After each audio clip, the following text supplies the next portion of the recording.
আসসালামু আলাইকুম। আশা করি সবাই অনেক বেশি ভালো আছি। আজকে মিজান স্যারের বাংলা ক্লাসে তোমাদেরকে স্বাগত জানাচ্ছি। ঈদের পর আমাদের আজকে প্রথম দেখা। সো আজকে আমি পড়াবো তোমাদেরকে এমন একটি গুরুত্বপূর্ণ টপিক, যেই টপিক থেকে আমাদের এইচএসসি তে 10 মার্কস সৃজনশীল মাস্ট বি থাকে, 4 থেকে 5 মার্কস আমাদের এমসিকিউ থাকে। পাশাপাশি ঢাকা বিশ্ববিদ্যালয় সহ বিভিন্ন পাবলিক বিশ্ববিদ্যালয় এই লাল সালু উপন্যাস থেকে প্রশ্ন এসে থাকে। সো আজকে খুব খুব মজা করে আমরা লাল সালু উপন্যাস পড়বো। আজকের পড়ানোর পর থেকে তোমরা কোনোভাবে লাল সালনে একটু টেনশন করতে হবে না। এত বড় বই ভাইয়া কিভাবে পড়বো, ভাইয়া পড়তে পড়তে টায়ার্ড হয়ে যায়, এই জিনিসটা আর তোমাদের করা লাগবে না। সো আজকের ক্লাসটি খুবই চমৎকার, খুবই গুরুত্বপূর্ণ এবং খুবই মজা পাবে, এতটুকু বলে দিলাম। ঠিক আছে, আজকের পড়ানোর পর তুমি চাইলেও লাল সালু উপন্যাস বলতে পারবে না। ওকে, চলো শুরু করি। যারা যারা এখনো জয়েন হয় নাই দ্রুত জয়েন করো, হ্যাঁ।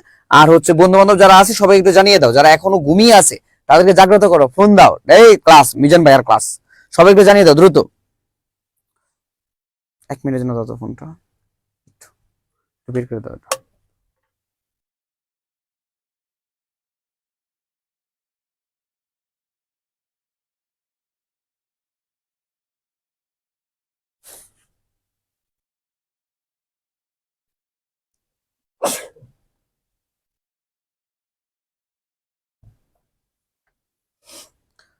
জান্নাতুল বাকি আসসালামু আলাইকুম ভাই। ওয়ালাইকুম আসসালাম। শিপন আহমেদ আসসালামু আলাইকুম ভাইয়া। ওয়ালাইকুম সালাম। সামিরা সাবা আসসালামু আলাইকুম।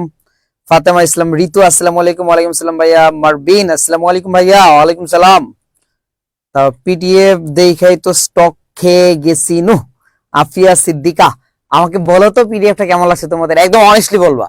যারা যারা পিডিএফ দেখছো অনেস্টলি বলবা তোমাদের আজকের লাল সালু উপন্যাসের পিডিএফটা কেমন লাগছে, জাস্ট এতটুকু বলো। অনামিকা শীল আদা ভাইয়া। অনামিকা সামিরা সাবা কেমন আছেন ভাইয়া? ভালো আছি। চেহারা দেখে কি মনে হয়, ভালো আছি না খারাপ আছি বলো।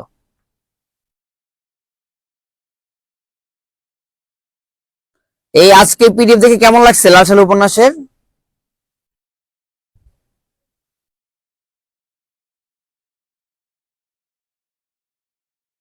দেখি নাই। অনামিকা শীল, বাহ, দেখবা কেন? আল্লাহ, এই পড়া দেখার সময় পাই না রে পোলাপান, কই যাব কই যাব। ভাই 2 মিনিট দেন, পিডিএফ দেখে আসে। একদম থাপড়াবো দুটা বেটা, কারণ আমার সামনে এখন পিডিএফ দেখতে যায়। আসসালামু আলাইকুম ভাইয়া, কেমন আছেন? আমি কেমন আছি বলো, তোমরা বলো, আমাকে দেখে বলো কেমন আছি। অনেক ভালো না? বাহ, পিডিএফ মাশাআল্লাহ।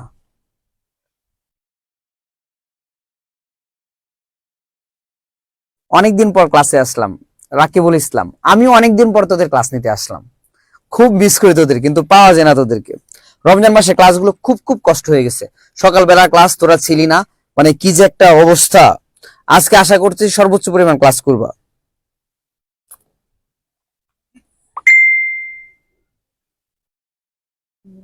আরশি রহমান, আপনি অনেক ভালো আছেন, তাই জিজ্ঞেস করতে হবে না। আরশি, এখনো ভালো হলো না তুমি? হ্যাঁ, তুমি এখনো ওরকমই না। আচ্ছা ভাইয়া, পরীক্ষা কতদিন আগে সবার ক্লাস শেষ হবে? ভাইয়া 1 মাসের মধ্যে তোমাদের অল ক্লাস শেষ হয়ে যাবে, আর 1 মাসের মধ্যে তারপর রিভিশন দিব আর কি। আশিম আসসালামু আলাইকুম ভাইয়া। পিডিএফ অনেক সুন্দর ভাই, তোরা একটু প্রশংসা করতে পারস না?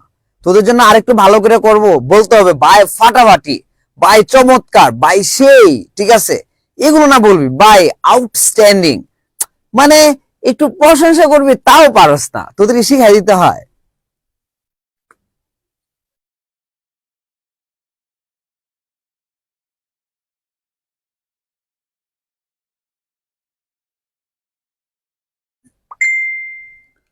আরে শোনা মনে করে এটা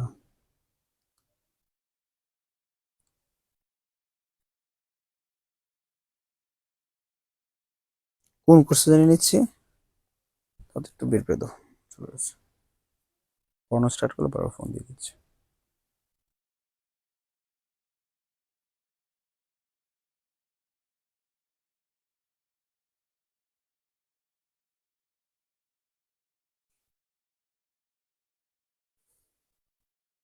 বাহ, এই যে এখন ঠিক আছে ভাইয়া। ও মা কি, আচ্ছা, ও মা কি, ওয়াও ভাই, গরমকাল ভাইয়া, আমি প্রশংসা করছি অনেক। মালিহা হাসাহাসি করছে, মালিহারে মাইট দেন। আরশি, তুমি অনেক দুষ্ট, মালিহা ভালো মেয়ে, ঠিক আছে, কেন মাইট দিব বলো? মারবেন, ক্লাস শুরু করুন ভাইয়া। না, ক্লাস শুরু করবেন, একটু আগে গল্প করবো। আসসালামু আলাইকুম ভাইয়া, কেমন আছেন? এত দেরি করে কেন ভাইয়া? এই কই দেরি হয়েছে বেটা, ওয়ান টাইমে আইছি বুঝছোস, এই খালি ওপেন করতে লেট হয়ে গেছে ভাই। বাবির থেকে পিডিএফ বেশি সুন্দর। রায়হান, কুমিল্লার রায়হান ভাইয়া? না কুমিল্লার না, কুমিল্লার তো মনে হয়। তুই কি ভালো হবি না? আসসালামু আলাইকুম সালাম, মুজাহিদুল ইসলাম কেমন আছেন? বাহ, সবাই কত সুন্দর গেছিলাম। মাত্র 20 জন, ক দিয়ে 20 জনে ক্লাস করে কি ভালো লাগবে? তোরা বল, এই 20 জনের ক্লাস করে কি ভালো লাগবে?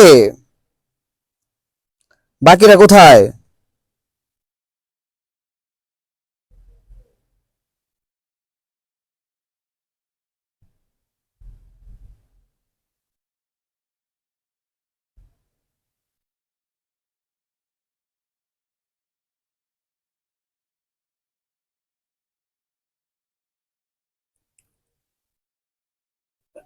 সামিরা সাহেব, আপনার ক্লাস এতদিন অনেক মিস করেছি। আমি তোদেরকে ক্লাসের চেয়ে বেশি মিস করছি। তোদেরকে পাই না, ক্লাস দিতে পারি না, মজা করতে পারি না, ঠিক আছে, গল্প করতে পারি না, আড্ডা দিতে পারি না, ভালো করে মজা করে পড়াতে পারি না। উফ, কি যে মিস করছি। চল আমরা স্টার্ট করি। তাহলে বল, লাল সাল উপন্যাসটা কে লিখছে বলতো? একদম শুরুতে লাল সাল উপন্যাসটা কে লিখছে? সৈয়দ আলিউল্লাহ। ওকে, এটা হচ্ছে সামাজিক কুসংস্কারাচ্ছন্নতা একটা কি ছিল তখন ভাব ছিল, এবং ধর্মকে পুঁজি করে আমাদের মজিদ সাহেব, মজিদ কাকু, তিনি কি করেছেন বলেন তো? বিজনেস করেছেন। কোনটাকে পুঁজি করে বলেন তো? ধর্ম ব্যবসাকে পুঁজি করে কে বিজনেস করেছেন বলেন তো? আমাদের মজিদ কাকু। আর উনি যে বিজনেস করেছেন, আর এটাই কি সমাজে উঠে আসছে যে আমরা যেন এরকম ভাবে ভণ্ডপীরদেরকে যেন কি না করি বলতো, শ্রদ্ধা না করি, সম্মান না করি, টাকা যেন না দেই। এটা টোটালটা একটা প্রতারণা টাইপ, বুঝছো? তখন সৈয়দ ওয়ালিউল্লাহ নোয়াখালীতে সবচেয়ে বেশি পীর সাহেবরা ছিলেন, তাদের কি বাস্তব জিনিসটা তুলে ধরেছেন আমাদের এই লালসাল উপন্যাসের মাধ্যমে। বুঝতে পেরেছেন? যারা মাদ্রাসা শিক্ষার্থী আছি, তোমরা আজকে ক্লাসটা কেন করবা? তোমাদের ঢাকা বিশ্ববিদ্যালয়ে লালসাল উপন্যাস থেকে 2 থেকে 3টা প্রশ্ন আসবে, বুঝছো? এই জন্য এখন থেকে ক্লাসটা তোমাদের করে রাখা উচিত, মাস্ট বি করে রাখা উচিত। এই লালসাল উপন্যাসের কেন্দ্রীয় চরিত্রে আছেন মজিদ। কে আছেন বলতো? মজিদ। আর এই মজিদ নাটকীয় ভাবে প্রবেশ করছে কোথায়? এই মোহাম্মদনগর গ্রামে, বুঝছো? আর মজিদের 2জন স্ত্রী ছিল, একজন হচ্ছে রহিমা আর একজন হচ্ছে জমিলা। মজার ব্যাপার হচ্ছে যে এই নাটকের মাধ্যমে আমরা জানতে পারবো 20-30 বছর আগের মানুষ 2-3টা করে বিয়ে করতো, বুঝছস? বাট এখন আমরা পারি না। ছেলেরা কেউ আসো 2-3টা বিয়ে করবা দেখি তো? এই ছেলেরা কে কে আসোস 2-3টা বিয়ে করবি? ভাইয়া সাউন্ড প্রবলেম, এই ওটা দাও।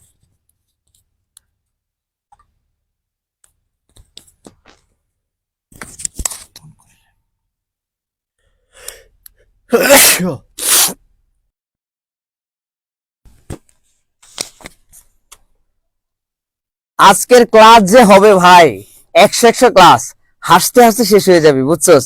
অনেক মজা পাবি, এবং এমন ভাবে পড়ায় দিব তোরা ভুলতে পারবি না। নিজের নাম ভুলে যাবে কিন্তু পড়া কিন্তু ভুলবি না, করে দিলাম। আর আমারে তো এখন ভুলেই গেছিস।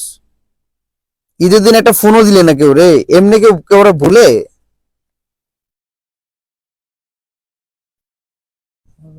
ক্লাস কই যে একটু পড়বো।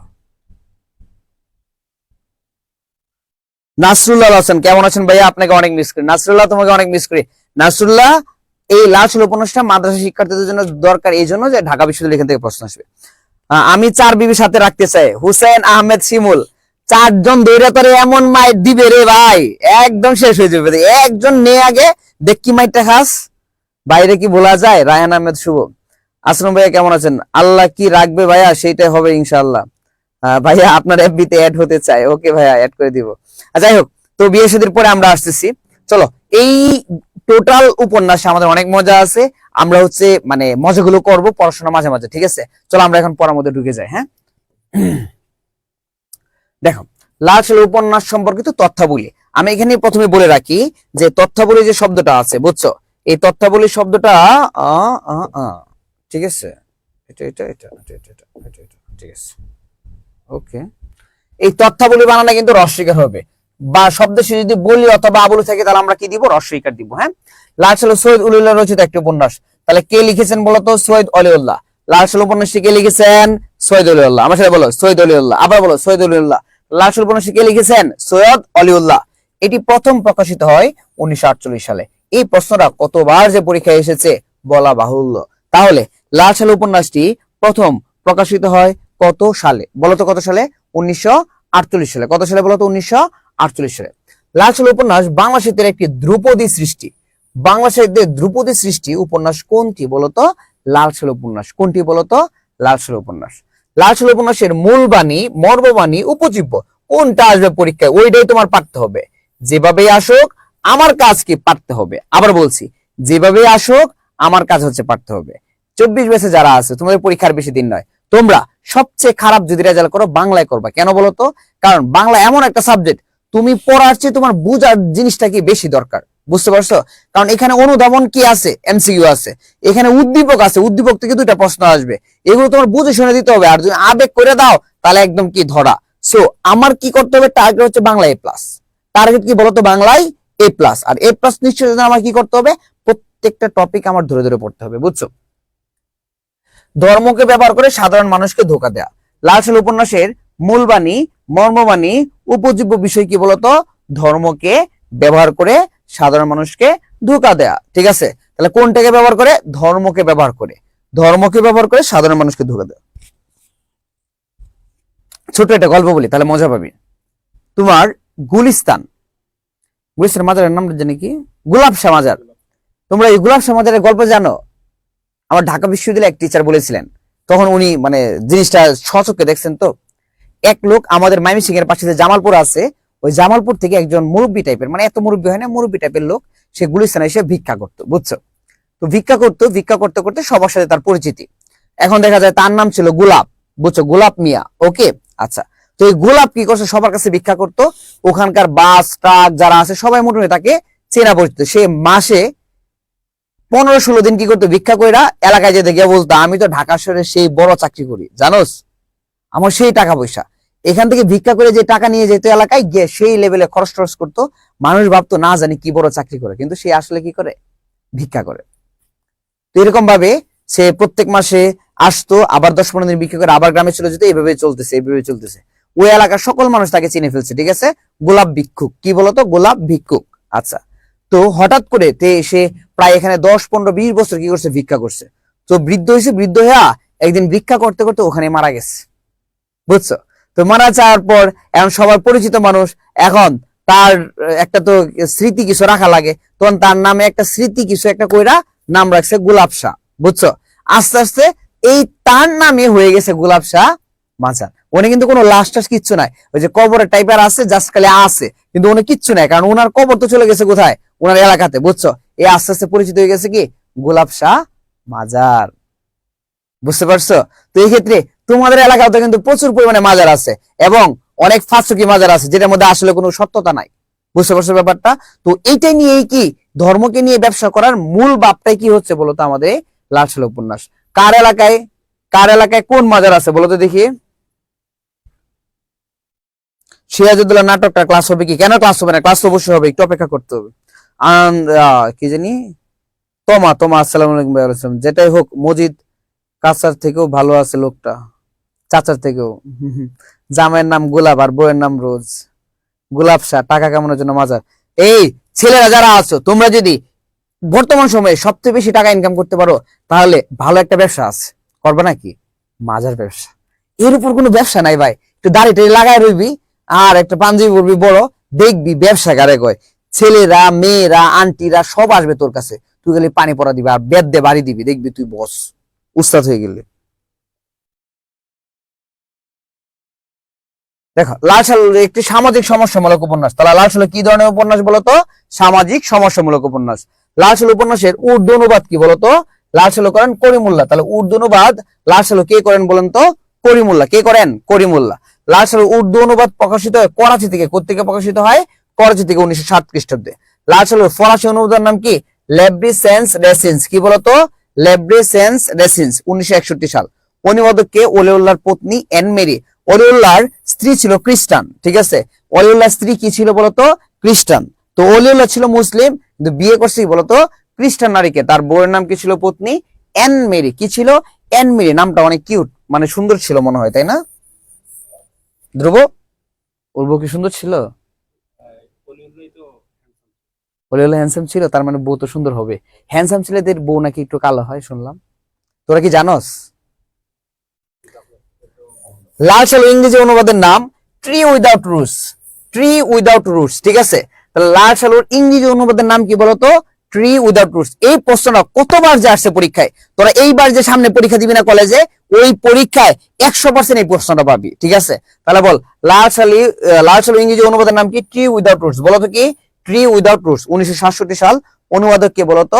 সৈয়দুল্লাহ নিজেই। তাহলে আমরা এই পর্যন্ত কি ক্লিয়ার? এই সবাইকে বুঝতে পেরেছি? যদি বুঝতে পারি সবাই একটু ডান লিখি, যদি বুঝতে পারি সবাই একটু ডান লিখি।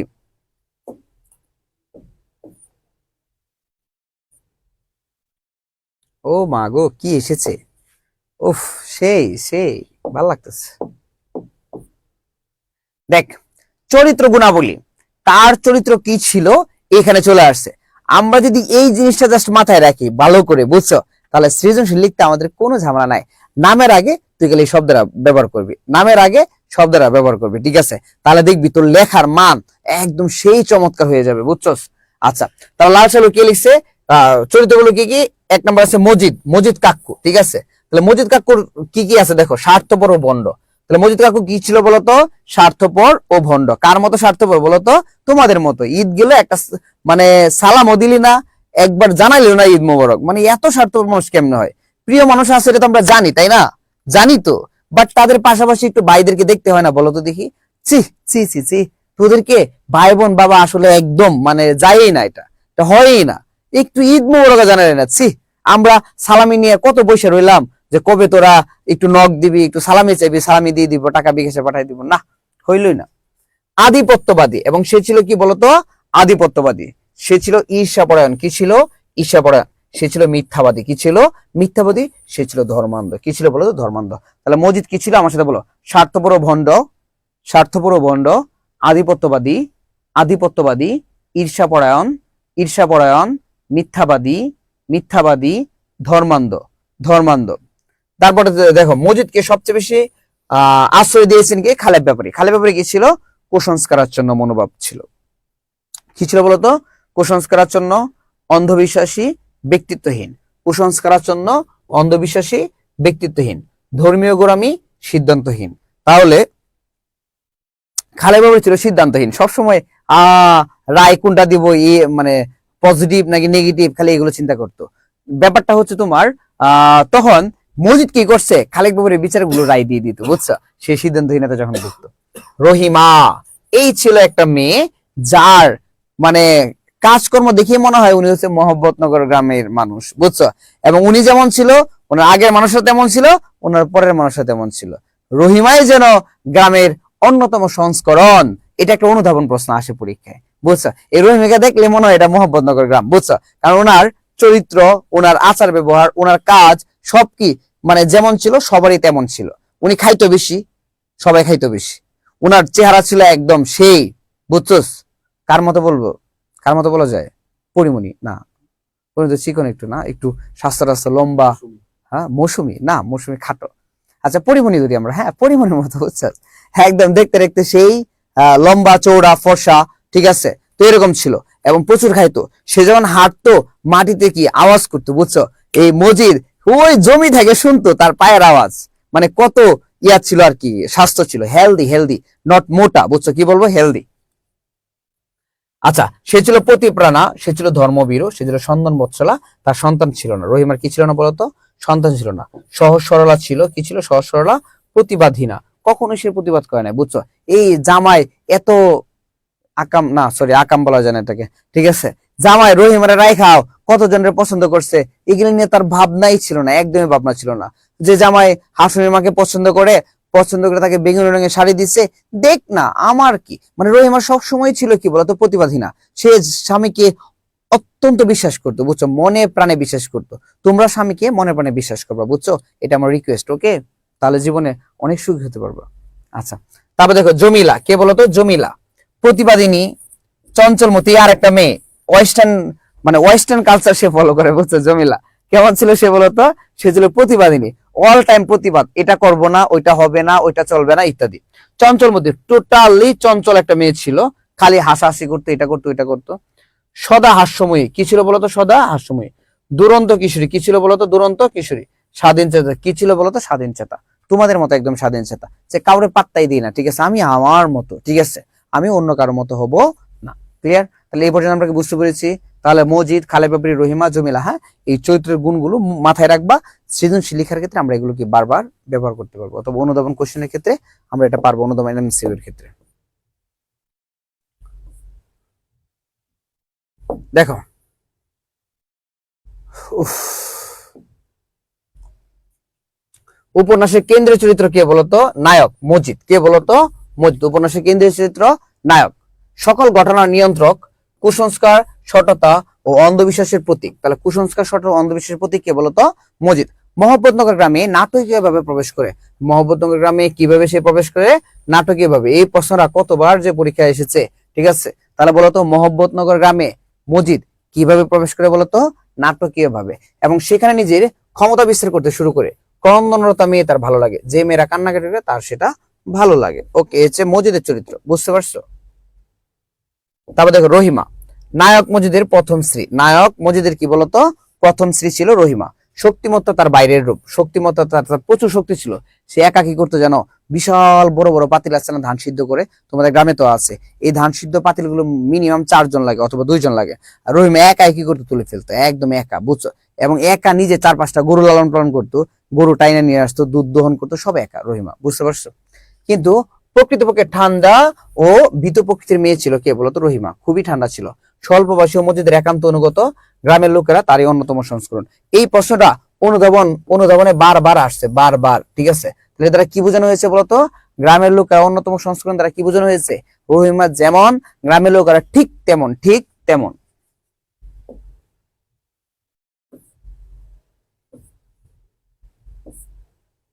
দেখো, তারপর হচ্ছে জমিলা, নায়ক মজিদের দ্বিতীয় স্ত্রী। তাহলে মজিদ কয়টা বিয়ে করছিল বলতো? 2টা। কয়টা বিয়ে করছিল? 2টা। একজন হচ্ছে রহিমা, আর হচ্ছে জমিলা। একজন কি বলতো? রহিমা। আর একজন স্ত্রীর নাম কি বলতো? জমিলা। আবার বলো, নায়ক মজিদ কয়টা বিয়ে করছিল? 2টা। আগেকার সময় সবাই 2টা 3টা 4টা বিয়ে করতো, বাট এখন আমরা অনেক ভালো হয়ে গেছি, ছেলেরা অনেক ভালো হয়ে গেছি, এই জন্য আমরা 2টা 3টা বিয়ে করি না, ইচ্ছা করে করি না। চাইলে আমরা 4টা করতে পারবো, 5টা করতে পারবো, বুঝছো? আমরা জাস্ট চাই না। কেন? আমরা মেয়েদেরকে চাই সুখে থাকুক ওরা, বুঝছো? ওদেরকে এত বেশি প্যারা দিতে চাই না। ওকে, এই জন্য ছেলেরা ভালো হয়ে গেছে, আর মেয়েরা কি করো? ডোমিনেট করা শুরু করে দিছে। এই মেয়েরা শোনো, আমরা কিন্তু আবার আগের মতো হয়ে যাবো, বুঝতে পারছো? আচ্ছা, তারপর দেখো, একমাত্র প্রতিবাদী নায়িকা চরিত্র, ঠিক আছে, জমিলা। চঞ্চল প্রকৃতির মেয়ে। তাহলে চঞ্চল প্রকৃতির মেয়ে কে বলতো? জমিলা। প্রথম দেখায় মজিদকে দুলার বাপ মনে করে। মজিদ যখন প্রথম কাকে দেখতে যায় বলতো? জমিলাকে দেখতে যায়। জমিলা কিভাবে জানো? যে আমার হাজবেন্ডের বাপে আমাকে দেখতে আসছে। কিন্তু উনি জানে না যে মজিদ কি বলতো? মজিদ কাকু যে অনেক বুড়ালো, তার বিয়ে করার খুব শখ শখ জাগছে। মজিদের আচরণ তার কাছে ভালো লাগে না। জিকিরের সময় সে বাড়ির বাইরে চলে আসার সময় সবাই তার দিকে চেয়ে থাকে। মজিদ তাকে জি সম্বোধন করে তাড়িয়ে দেয়। মজিদের ধারণা তাকে জিনে আসর করেছে, তাই তাকে মাজারের সাথে বেঁধে রাখে, ঠিক আছে। জমিলা কি করে? তার ভাল লাগে না ঘর বাড়ি, সে সব সময় একটু চটাং চটাং, হ্যাঁ, একটু চাইনিজ রেস্টুরেন্টে খাইতে যাবে, বুঝছো, তারপর একটু পার্কে ঘুরতে যাবে, মানে এগুলো তার কি ছিল বলতো? নিত্য নৈমিত্তিক কাজ। বাট হঠাৎ করে একদিন সে বাড়ির বাইরে গিয়া দাঁড়ায় থাকে, কি যে মজিদ কি করতেছে? জিকির টিকির করতেছে, তো এটা দেখতেছে, খুব মন দিয়ে দেখতেছে। হঠাৎ করে এক একজন মানুষ তাকায় দেখে কে দাঁড়ায় আছে? সুন্দর একটা মেয়ে জমিলা দাঁড়ায় আছে। তারা তো জানে না হুজুরের বউ জমিলা। ওরা দেখতেছে, একজনের জন্য দেখতে দেখতে সবাই তাকাচ্ছে। তাকানোর পর হঠাৎ করে জিগির অফ হয়ে গেছে, কারণ সবাই মেয়েরে দেখতেছে, জিগির করবো কখন বলো?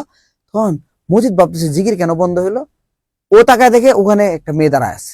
সে তো চিনে ফেলছে তার বউ, ঠিক আছে। সে কি করলো? সবাইকে বলে আছে জিগির এখানে এসেছে, কাউরে আর কিছু টিছু দিল না, সবাই চলে গেছে। তারপর সে গেছে কার কাছে বলতো? জমির কাছে গিয়া তার চুলের মুঠি ধরে টাইনা টুইনা, তোরে জিনে ধরছে না, তুই বাইরে আসছি না, টাইনে নিয়ে গেছে, বুঝছো? এই যে টাইনে নিয়ে যাচ্ছে না, তখন জমিরা তো মেয়ে মানুষ, মেয়ে মানুষ কি পুরুষের সাথে মারামারি করে পারবে বলো? কখনোই পারবে না। পরে জমিরা কি করছে? সর্বোচ্চ প্রতিবাদ স্বরূপ মজিদের মুখে থুতু মারছে, বুঝছো? মানে খুবই খারাপ একটা কাজ করছে। মানে এটা হচ্ছে সর্বোচ্চ প্রতিবাদ, এর উপর কোনো প্রতিবাদ হতে পারে না। তোমরা এখান থেকে আবার টেকনিক শিখে নিও না, মেয়েরা যারা আছো।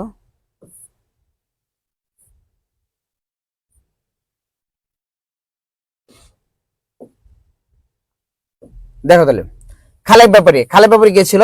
মোহাম্মদনগরের ক্ষমতাধর ব্যক্তি, ঠিক আছে।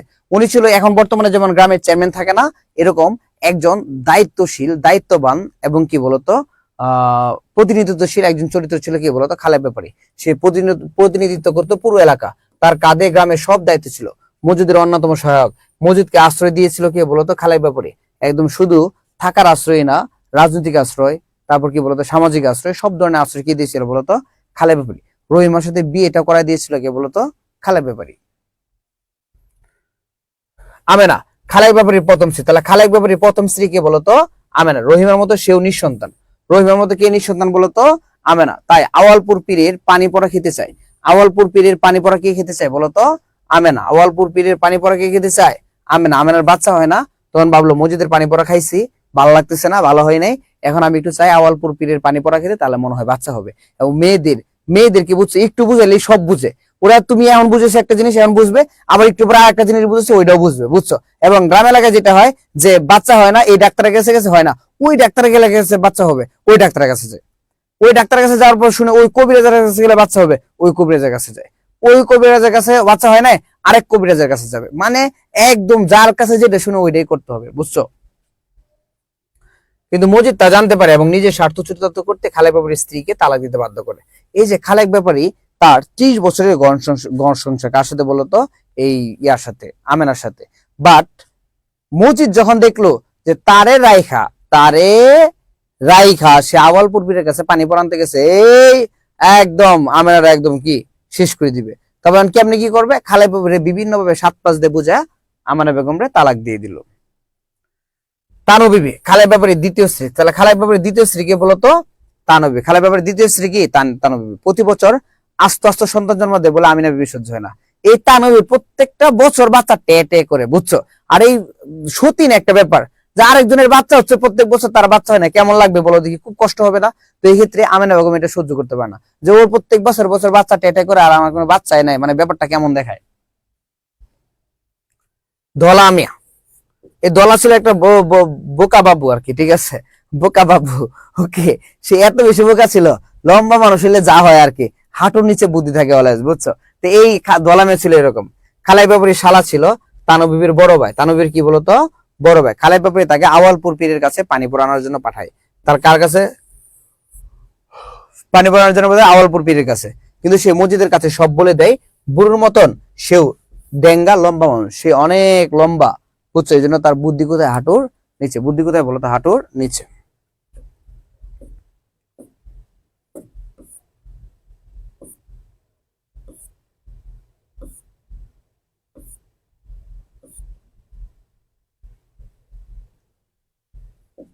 দেখো, আকাশ মোহাম্মদনগরে স্কুল প্রতিষ্ঠা করতে চায়, তাহলে মোহাম্মদনগর গ্রামে স্কুল প্রতিষ্ঠা কে করতে চায় বলতো আকাশ। গ্রামের শিক্ষিত যুবক, গ্রামের শিক্ষিত যুবক কে বলতো আকাশ। এই প্রশ্নটা কতবার যে আসছে পরীক্ষায়, ইংরেজি পারে, কিন্তু মজিদ তা হতে দেয় না। আকাশের বাবা মুদাব্বের মেয়ে স্কুল প্রতিষ্ঠার বিরোধিতা করে।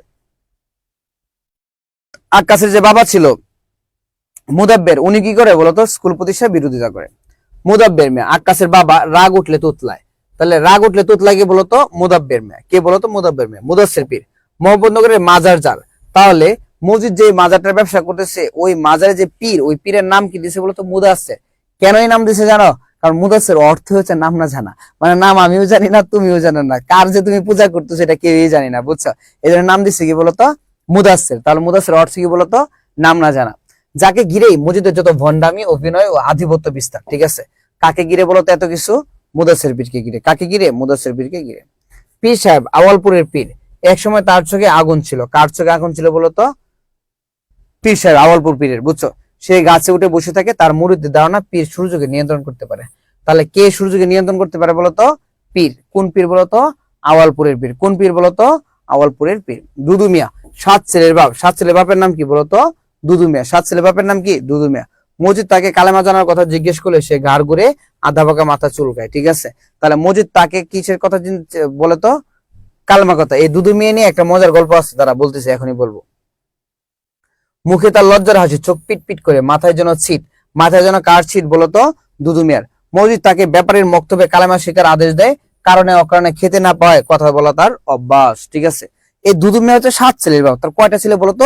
7টা ছেলে, বুঝছো। আগের সময় তো মহিলাদের বাচ্চা হইতো 10 জন, 12 জন, 15 জন, 20 জন, 2টা ক্রিকেট টিম, 2টা ফুটবল টিম, বুঝছো। এরকমও হইতো বাচ্চা। বাট এখন তো 1 2 3 হাইস্ট 3, বুঝছস? কারণ হচ্ছে আগে তো নর্মাল ডেলিভারি হইতো, আর এখন তো সিজার। সিজারে তো একটা দুইটা বাচ্চা নেওয়ার পর এমনিতে নেওয়া যায় না, ডাক্তারই নিষেধ করে, বুঝছস? যাই হোক, তাহলে দেখ এই দুদু মিয়ার 7টা বাচ্চা, কয়টা বলতো? 7টা। মজার ব্যাপার হচ্ছে দুদু মিয়া যখন খালা বউয়ের বাড়ি থেকে বসে থাকতো মক্তবের পাশে, তখন মজিদ একদিন জিজ্ঞেস করতেছে যে কলমা জানো মিয়া? দুদু মিয়া বলতেছে কলমা আবার কি? কারণ এই লোকটা হচ্ছে কি জানো, গ্রামের মানে খুবই আহ নিম্ন মধ্যবিত্ত, আরো যেটা খারাপ আর কি ওই অবস্থা। মানে সে খালি খাইতে চায়, খাবার নাই খাবার নাই খাবার নাই, একটু খাওয়ান দিলেই সে খুশি। তো সে তারা জিজ্ঞেস করলো কলমা জানো? সে বলতেছে আমি কলমা জানি না, পড়ালে তো কিছুই করে নাই, বুঝছো? তখন বলতেছে তুমি কি মুসলিম, তুমি কলমা জানো না? কয় আমি মুসলিম কি না, এটা কি ধর্ম কি? তখন বলছে তুমি কি মুসলমানি করছো? কয় মুসলমানি আবার কি? মানে সে মুসলিম মুসলমানি করে নাই, বুঝছো? পরে এই 7 ছেলের বাপ দুদু মেয়ে এবং 7টা ছেলে একসাথে 8 জন মসজিদ মুসলমানি করাই দিচ্ছে, বুঝছো? একসাথে 8 জন মুসলমানি করাই দিচ্ছে। এই হচ্ছে দুদু মিয়ার কাহিনী আর কি, বুঝছো?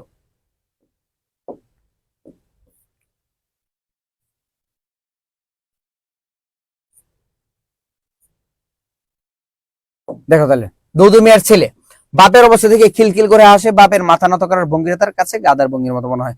তাহলে কার মাথার মাথা নত করার ভঙ্গিটা গাদার ভঙ্গির মতো বলতো? দুদু মিয়ার ছেলের। কার বলতো? দুদু মিয়ার ছেলের। নানা বুড়ি আগামী বছর যখন তানবীর কোলে নতুন এক আগন্তুক টেটে করে উঠবে, তখন তার ডাক পড়বে। কার বলতো? নানা বুড়ি। উনি হচ্ছে ওই যে গ্রাম এলাকায় থাকে না, ওই যে বাচ্চা প্রসব করে ওদেরকে দায় বলি আমরা, ওরকম আর কি, বুঝতে পারছো? হাসুনির মা তাহের কাদের রতনের বোন। তাহলে হাসুনির মা কে ছিল? তাহের কাদের এবং রতনের বোন। বলতো হাসুনি কি ছেলে ছিল না মেয়ে ছিল? হাসুনি কি ছেলে ছিল নাকি মেয়ে ছিল? এটা বলো দেখি, কে কে পারো। হাসুনি ছেলে ছিল না মেয়ে ছিল? দেখি কে কে পারো।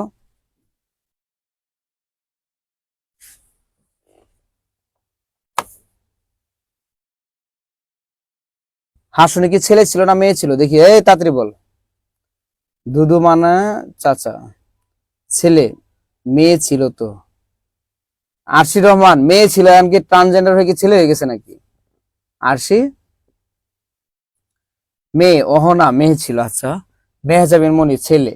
বুঝলাম না, ছেলে মেয়ে নিয়ে তোরা কি ঝগড়া করা শুরু করছিস নাকি? না, তামিম ছেলে ছিল। আব্দুর রহমান মেয়ে ছিল। আলামিন বয় বাপরে। সুমা লিয়া ছেলে ছিল। ছেলে মেয়ে ছেলে। এটা জানাস না এখনো? এখনো ঠিক আছে। হাসনে ছিল ছেলে, হাসনে গিয়েছিল বলতো? ছেলে ছিল, হাসনে গিয়েছিল ছেলে। তাদের বাবা বুড়ি মাকে চেলা কাঠ দিয়ে মারতে এলে তা প্রতিরোধ করে দাঁড় নিয়ে তারা মাছ শিকার করে। এদের বুদ্ধি বিবেচনা থাকলেও এরা স্বার্থের ঘুরে টাকা, ঠিক আছে? শুধু নিজের স্বার্থ বুঝে। কারা বলতো? তাহের এবং কাদের, বুঝছো? আর হাসনির জামাই অল্প বয়সে মারা যায়, তার একটা ছেলে ছিল, ছেলে রেখে মারা যায়, বুঝছো? রতন কে ছিল? তাহের কাদের কনিষ্ঠ ভাই। তাহের কাদের কি বলতো? কনিষ্ঠ ভাই কে ছিল? রতন। তাহলে তাহের কাদের কনিষ্ঠ ভাই কে ছিল? রতন।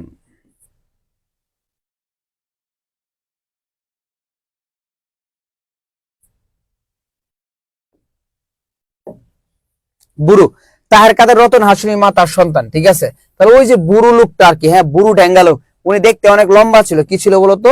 লম্বা ছিল। ডেঙ্গা দ্বারা কি বোঝায় বলতো? লম্বা। ডেঙ্গা দ্বারা কি বোঝায় বলতো? লম্বা। ডেঙ্গা দীর্ঘ মানুষ। মসজিদের কাছে হাসিনীর মা বুড়ো সম্পর্কে বিচার দেওয়া হাসিনীর মাকে মনের আশ মিটিয়ে প্রহার করে, ঠিক আছে? কেন? হাসিনীর মা মসজিদের কাছে বিচার দিচ্ছে যেন হাসিনীর মারে ইচ্ছা মতো মায়ের দিচ্ছে, তার মেয়ের আর কি। এর জন্য তাকে বিচারের সম্মুখীন হতে হয়। মসজিদ এই বিচারে রায় দেয়। একদিন সন্ধ্যায় কোথায় যেন চলে যায়, আর তারে খুঁজে পাওয়া যায়নি। এককালে বুদ্ধিমান লোক ছিল, বইমাত্র ভাইয়ের সাথে সম্পত্তি নিয়ে বিরোধ ঘটিয়ে আসে নিঃসঙ্গ। এই লোকটা অনেক স্মার্ট ছিল, অনেক সুন্দর ছিল, ওনার বউ অনেক সুন্দর ছিল, অনেক স্মার্ট ছিল। বাট একসময় তাদের অনেক সম্পত্তি ছিল, কিন্তু সৎ ভাইয়ের সাথে জমি জমা নিয়ে, বুঝছো, ঝগড়া কইরা এই বুড়ো ড্যাঙ্গেল একদম নিঃস্ব হয়ে গেছে, বুঝছো? আর যখন বিচার হয়েছিল, বিচারের অপমান সহ্য করতে না পায়রা সে কি করছে জানো? এই এলাকা ছাইরা চলে গেছে। এখন কই গেছে? মারা গেছে, সুইসাইড করছে, না নদীতে ঝাঁপ দিছে, এইগুলার কি খুঁজা পায় নাই, বুঝছো? বুড়ি তাহের কাদেরের মা। তাহলে বুড়ি কে ছিল বলতো? তাহের কাদেরের মা। যৌবন খালে হাসি খুশি ছটফটে মেয়ে ছিল, খইয়ের মতো কথা ফুটতো তার মুখ দিয়ে। কার বলতো? বুড়ির। কিন্তু এখন তার দেহ মন পড়ে গেছে। বুড়ো হাসুনির মাকে প্রহার করতে গেলে সে উঠোনে পা চড়ে দিয়ে বিলাপ শুরু করে দেয়। কে বলতো? বুড়ি। সলেমনের বাপ হাঁপানের রোগী ছিল। তাহলে হাঁপানের রোগী কে ছিল বলতো? সলেমনের বাপ। হাঁপানের রোগী কে ছিল? সলেমনের বাপ। মসজিদের মাজার আবিষ্কারের সময় সে দমকিছে, লজ্জায় চোখ নত করে রাখে। কে বলতো? সলেমনের বাপ। কানুর বাপ মসজিদকে 1 সিলিম তামাক কিনে দেয়। তাহলে কানুর বাপ কি করে বলতো? মসজিদকে 1 সিলিম তামাক কিনে দেয়। ওকে।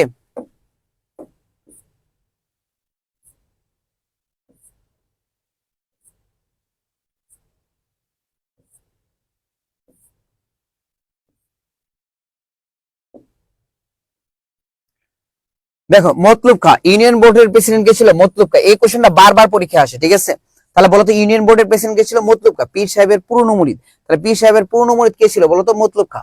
জনৈক লোক যাকে মজিদ ধানের কথা জিজ্ঞেস করে সে গার চুলকে নীতিবিতি করে বলে যাই হয়েছে তাই যথেষ্ট, ছেলে পুলে নিয়ে দুই বেলা খেতে পারার কথা বলে সে, তার কোনো একটা কথায় মজিদ বৃক্ষের মতো দাঁড়িয়ে থাকে, ঠিক আছে? জনৈক লোক। খনকার মোল্লা সমাজে জানাজা পড়ায়, তাহলে সমাজে জানাজা কে পড়ায় বলতো? খনকার মোল্লা। তার বাড়ির সামনে মূর্তি নজরে পড়ে, কার বাড়ির সামনে মূর্তি নজরে পড়ে বলতো? খনকার মোল্লা। সরকারি কর্মচারী, বাইরে বিদেশি লেবাস কিন্তু ভিতরে আসলে মুসলমান, তাহলে বাইরে বিদেশি লেবাস কার বলতো? এই সরকারি কর্মচারী, কিন্তু ভেতরে কি বলতো? আসলে মুসলমান। তিনি গ্রামে পর্দার আমলের কিছু কবরের কথা বলেন, তাহলে পর্দার আমলের কিছু কবরের কথা কে বলেন বলতো? এই সরকারি কর্মচারী। তাহলে পর্দার আমলের কিছু কবরের কথা কে বলেন বলতো? সরকারি কর্মচারী। তার নিকট থেকে মজিদ মাজারের সূত্র পায়, কার নিকট থেকে মজিদ মাজারের সূত্র পায়? সরকারি কর্মচারী থেকে। রেহান আলী গ্রামের মাতব্বর, ঠিক আছে? তাহলে গ্রামের মাতব্বরের নাম কি ছিল? রেহান আলী। তাহলে মাতব্বর কয়েকজন ছিল? দুইজন, একজন হচ্ছে খালেক ব্যাপারী, আরেকজন কি বলতো? রেহান আলী। একজন খালেক ব্যাপারী, আরেকজন কি? রেহান আলী। মজিদ যখন লোকদের গালাগাল করে তখন সেও ছিল। সমীর উদ্দিন কোচ বিদ্ধ হয়ে মারা যায়, এই কোশ্চেনে ঢাকা বিশ্ববিদ্যালয়ে এসেছিল, ডি উল্লেখে রাখো পাশে, ঠিক আছে? তাহলে কোচ বিদ্ধ হয়ে মারা যায় কে বলতো? সমীর উদ্দিন। আবার বলতেছি, কোচ বিদ্ধ হয়ে মারা যায় কে বলতো? সমীর উদ্দিন। লাস্ট বার বলতেছি, কোচ বিদ্ধ হয়ে মারা যায় কে বলতো? সমীর উদ্দিন। ওকে। তার রক্তাক্ত দেহ দেখে আবেদ জাবেদের মনে দানবীয় উল্লাস হয়, কিন্তু তারা পাথর হয়ে যায়। জোয়ান মধ্য কালোমতি মজিদের গালাগাল শুনে লজ্জায় মাথা হেড করে রাখে। এই কালো মিয়া, ঠিক আছে? কালোমতি কি করছে জানো? কালোমতির একটা মজার গল্প আছে। সে কি করছো? গ্রামের গুন্ডা ছিল, বুঝছো? এই কালোরে কি করতো? মজিদ খুব পছন্দ করতো, কারণ তার যে কোনো কাজে তাকে ব্যবহার করতে পারবে, বুঝছো? তো আওয়ালপুর পীরের সাথে যখন ঝগড়া হয়, তখন ঝগড়ায় কি মজিদ জিতে যায়, আওয়ালপুর পীর এখান থেকে চলে যায়। কালু ছিল সাথে, তো কালুরা কি করছে যে ওই এলাকাটা হারাইছে, অনেক বিজয় উল্লাস করলো। এবং গ্রামে তো এটা হয়, ওই এলাকার মানুষ এই এলাকায় যদি ঝগড়া করে হাইরা যায় তাহলে মানে সহ্য করতে পারে না। তখন কালু মেয়েরা যদি জিতছে, কালু মেয়ে আরেকদিন ভাবছে চল বন্ধু বান্ধব নিয়ে, বলছে চল আজকে আবার যাই, গিয়ে ওদেরকে একটু ঘুরে গেড়ে দেখে আসি, পারলে দুই চারটা মাইরে আসি, বুঝছো? তো গ্রুপ মিলে গেছে, যাওয়ার সাথে সাথে কোনো কথা নাই, ওই এলাকার মানুষ তো আগে থেকে রেডি, মানে এরা যদি কখনো এই এলাকায় আসে ধাপ ধাপ কালে মায়ের হবে। দিছে মায়ের, এমন মায়ের দিছে কালু মেয়ের মাথা দুই ফাঁক হয়ে গেছে, বুঝছো? তাড়াতাড়ি হসপিটালে ভর্তি করলো, কোথায়? করিমগঞ্জের হসপিটালে। পরে তো মজিদ ওখানে গেল, যাওয়ার পর হারগিলে একটা লোক আছে, বুঝছো? ভঙ্গা জায়গা হারগিলের লোক, সে ছিল কম্পাউন্ডার। ওরা মানে ও হচ্ছে দরজার সামনে দাঁড়ায় থাকে, মজিদ তো এগুলো বুঝে না, মজিদকে ভাবছে উনি মনে হয় ডাক্তার। বড় বড় বলতেছে আপনি কি ডাক্তার? কয় না আমি কম্পাউন্ডার, বুঝছো? তো এটাও আছে। তারপর হচ্ছে মজিদ ওখানে ডাক্তারের সাথে দেখাই করতে পারে নাই, কারণ কম্পাউন্ডারের যে ডাক্তার পাবে ও কি ডাক্তারের সাথে দেখা করতে পারবে না? একটু ঘুরে ঘুরে চলে আসছে। তখন আসতেছে, তখন রাস্তার মধ্যে ওই কালমের বাবার সাথে তার দেখা হয়েছে। তো কালমের বাবা বলতেছে আমার ছেলে কেমন আছে, সুস্থ হবে কতদিনে? তখন মজিদ বলতেছে আরে ডাক্তার হচ্ছে আমার মুরিদ, কি চাপাটা মারতেছে দেখো, ডাক্তার হচ্ছে আমার মুরিদ, আমি হচ্ছে উনার হুজুর। তো উনি যাওয়ার পরে উনার বড় চেয়ারে আমাকে বসাইছে, এবং উনি বলছে এটা কিছুই হয় না, জাস্ট কয়েকদিন আমার কারণে কয়েকদিন হসপিটালে রাখা তারে মানে একদম স্ট্রং করে তারপর পাঠাবে, তো কিচ্ছুই হয় না, মানে টোটালটাই মিথ্যা কথা বলছে, বুঝছো? তো কালুমের বাপে কি করছে, এলাকার বাজার টাজার চায়ের দোকান থেকে শুরু সবাই বলে রাখতেছে, বলে দিচ্ছে যে ডাক্তার হচ্ছে হুজুরের মুরিদ। বুঝো তোমরা যে হুজুর কত বড় মাপের মানুষ?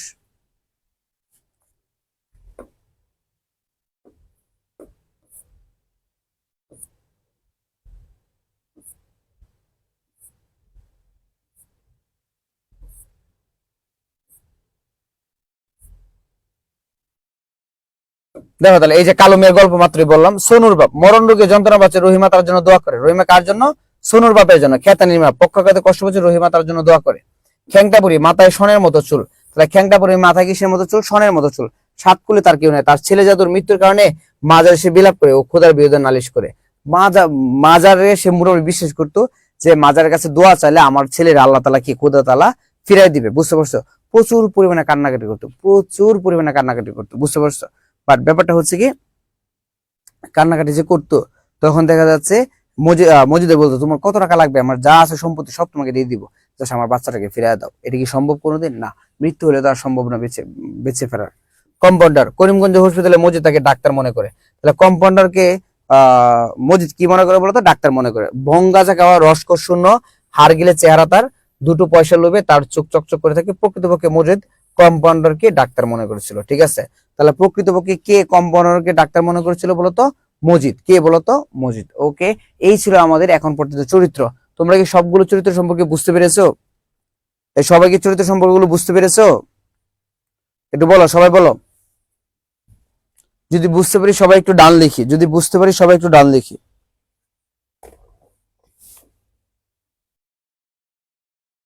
এই সবাই কি বুঝছো? যদি বুঝো একটু ডান লিখো। বাহ। নাজমুল সাকিব তামিম জি, আশির রহমান জি, জি ক্লিয়ার ভাইয়া, নো নেম জি আলহামদুলিল্লাহ, তো নাম না বেটা আলহামদুলিল্লাহ, মুদাসসির পীরের মতো। তারপর কি মারিয়া জাহান আব্দুর রহমান মোটামুটি মারহাবা, আলামিন, আফিয়া হুমায়রা অর্পণা, শেখ আবির, মারিয়া ফারিয়া, আশির রহমান, ওরে মারিয়া ফারিয়া, জি ভাইয়া বুঝেছি, জয়নব জি ভাইয়া, সমাজ ক্লাস কোন দিন? এই বেড়া নাজমুল সাকিব কাউসার এত কথা কস কেন? কোন দিন ক্লাস নিবই, এটা শেষ করি, এরপরে কোন ক্লাস নিলে তোদের উপকার হবে ওইটা লেখ, দরকার পড়লে ওইটা কাজে আসবে। বুঝছি ভাই, কিন্তু নামগুলো মনে রাখতে পারবো না, বাট মাথায় থাকলে হবে। জি ভাইয়া ডান। আর কেউ কিছু বলবা?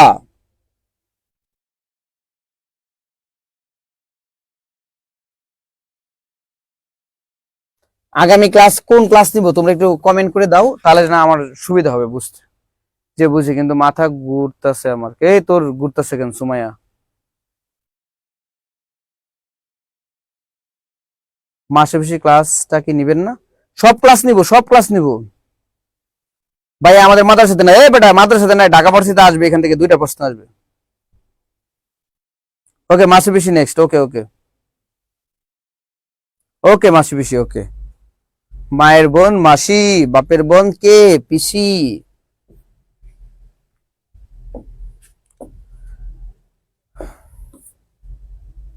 দেখ, এখন হচ্ছে শোন, উপন্যাসের ক্লাসটা না মানে আজকে শেষ করতে পারবো না, সত্যি কথা যেটা। আমি হচ্ছে আজকে সর্বোচ্চ পরিমাণ পড়াচ্ছি। নেক্সট ক্লাসে কিচ্ছু স্লাইড থাকবে না, শুধু একটা খালি মানে কালো একটা ব্ল্যাকবোর্ড থাকবে। তোদেরকে আমি সুন্দর করে আইকে আইকে একদম চিত্র আকারে, মানচিত্র আকারে টোটাল উপন্যাসটা মানচিত্রের মধ্যে বুঝাই দিব, বুঝছস? বাট এটা আজকে আজকে পারা যাবে না, কারণ আজকে মূল বিষয়গুলো আমরা পড়ে ফেলি। হ্যাঁ, চরিত্রগুলো কাল মানে কয়েকদিনে মুখস্থ করে ফেল, রবিবার আমি ক্লাস নিব না, তাহলে দেখা যাচ্ছে সব তোর ওকে হয়ে যাবে, বুঝছস? তো আজকে আর আমরা ওই চিত্রটা পড়াবো না, আজকে হচ্ছে জাস্ট খালি কি আলোচনা, মূল ভাব, সার সংক্ষেপ এগুলো আলোচনা করি। হ্যাঁ সবাই দেখ, লালসাল একটি সামাজিক সমস্যামূলক উপন্যাস, এই কোশ্চেনটা বারবার আসে। লালসাল কি ধরনের উপন্যাস বলতো? সামাজিক সমস্যামূলক উপন্যাস। যুগ যুগ ধরে শেকড়া করা কুসংস্কার, অন্ধবিশ্বাস ও ভীতির সঙ্গে সুস্থ জীবন আকাঙ্ক্ষার দ্বন্দ্ব। ঠিক আছে, তাহলে যুগ যুগ ধরে এই কাজগুলো করে আসতেছে মানুষ। ঠিক আছে, কি নিয়ে বলতো? ধর্ম নিয়ে ব্যবসা করতেছে। গ্রামবাসীর সরলতা ও ধর্ম বিশ্বাসের সুযোগ নিয়ে ভণ্ড ধর্ম ব্যবসায়ী মজিদ প্রতারণা জালে বিস্তারের মাধ্যমে কিভাবে নিজের শাসন ও শোষণের অধিকার প্রতিষ্ঠা করে, তারই বিবরণে সমৃদ্ধ লালসাল উপন্যাস।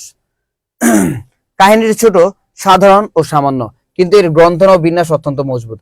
লেখক সাধারণ একটি ঘটনাকে অসামান্য নৈপুণ্য বিশ্লেষণী আলো ফেলে তাৎপর্যমণ্ডিত করে তুলেছেন। গ্রামের বাস্তব একটা চিত্র লেখক কি করছে? তুলে ধরে এটা গুরুত্ব বাড়িয়ে দিল। শ্রাবণের শেষে বাতাসে নিঃশব্দ গুমট অন্ধকার। তাহলে এই কোন মাসের শেষে বলতো? শ্রাবণ মাসের শেষে। তাহলে আসছে মানে পরীক্ষায় যে কোন মাসের শেষে নিরাগ পড়া মধ্যাহ্নে মজিদ মোহাম্মদনগর গ্রামে এসেছিল বলতো? শ্রাবণের শেষে। কখন বলতো? শ্রাবণের শেষে। এক দুপুরে মোহাম্মদনগর গ্রামে মজিদের প্রবেশের নাটকীয় দৃশ্যটির মধ্যে তার ভণ্ডামি ও প্রতারণার পরিচয় স্পষ্ট। তাহলে মজিদ কিভাবে গ্রামে প্রবেশ করছিল? নাটকে ভাবে। এবং সে যে ভণ্ড, সে যে প্রতারণা করতেছে, এই বিষয়টা কি পরবর্তীতে সবাই বুঝতে পারছে। মাছ শিকারের সময় ওই গ্রামে তাহের ও কাদের দেখে যে মতিগঞ্জ সড়কের উপর একজন অপরিচিত লোক মনোজাতের ভঙ্গিতে পাথরের মূর্তির মতো দাঁড়িয়ে আছে। এখান থেকে 3টা 4টা কোশ্চেন আসতে পারে। প্রথম হচ্ছে যে গ্রামে মজিদ যখন ঢুকে তখন মাছ মারতেছিল কেটা কেটা? তাহের কাদের। মজিদকে প্রথম কোন 2জন ব্যক্তি দেখে? তাহের ও কাদের। কোন সড়কের পাশে? মতিগঞ্জ সড়ক, এটা আসতে পারে। হ্যাঁ, তারা মতিগঞ্জ সড়ক দিয়ে মূলত মোহাম্মদনগর গ্রামে প্রবেশ করে। একজন অপরিচিত লোক কিসের ভঙ্গিতে পাথরের মূর্তির মতো দাঁড়িয়ে আছে বলতো? মোনাজাতের ভঙ্গিতে। কিসের ভঙ্গিতে বলতো? মোনাজাতের ভঙ্গিতে। পরে দেখা যায় ওই লোকটি গ্রামের মাতব্বর খালাক ব্যাপারীর বাড়িতে সমবেত গ্রামের মানুষ কি করছে বলতো? তিরস্কার করছে। আপনারা জাহেল, বেএলেম, আনপাড়া। তাহলে আপনারা কি কি বলতো? জাহেল, বেএলেম, আর কি বলতো? আনপাড়া। মুদাসসির পীরের মাজারকে আপনারা এমন করে ফেলে রাখছেন। অলৌকিকতার অবতারণা করে মজিদ নামের ওই ব্যক্তি জানায় যে পীরের স্বপ্ন দেশে মাজার তদারকের জন্য তার এই গ্রামে আসা। তাহলে মজিদ এই গ্রামে কেন আসছে বলতো? একজন পীর, তার নাম মুদাসসির, তাকে স্বপ্ন দেখাইছে যে বাবা তুমি যাও নোয়াখালীতে গিয়ে মোহাম্মদনগর গ্রামের মানুষকে শায়েস্তা করো, তাদেরকে ঠিক করো, এবং তাদের এলাকায় কি বন্যা হয় কয়েকদিন পর পর, বাট তুমি যাওয়ার পর আমি বন্যা দিব না, ঠিক আছে? আর তুমি কি আমার কবরটা পরিষ্কার করে একটা মাজার বানিয়ে দাও, সবাইকে ওখানে জিজ্ঞাসা করো, তুমি অনেক সম্পত্তির মালিক হবা। মানে এগুলো বানাইছে আর কি, বুঝছো? এগুলো আসলে কিছু না, হুদায় যে ওই হুজুর তাকে বলছে, স্বপ্ন দেখেছে পীর, তারপর সে কোথায় আসছে বলতো? ওই মুদাসসিরের মাজারে। তো এগুলো মজার কাহিনী আছে, মজার কাহিনীগুলো ওই মানচিত্র আকারে বুঝাই দিও। অলৌকিকতার অবতারণে মজিদ নামের ওই ব্যক্তি জানায় যে পীরের স্বপ্নাদেশে মাজার তদারকির জন্য তার এই গ্রামে আসা।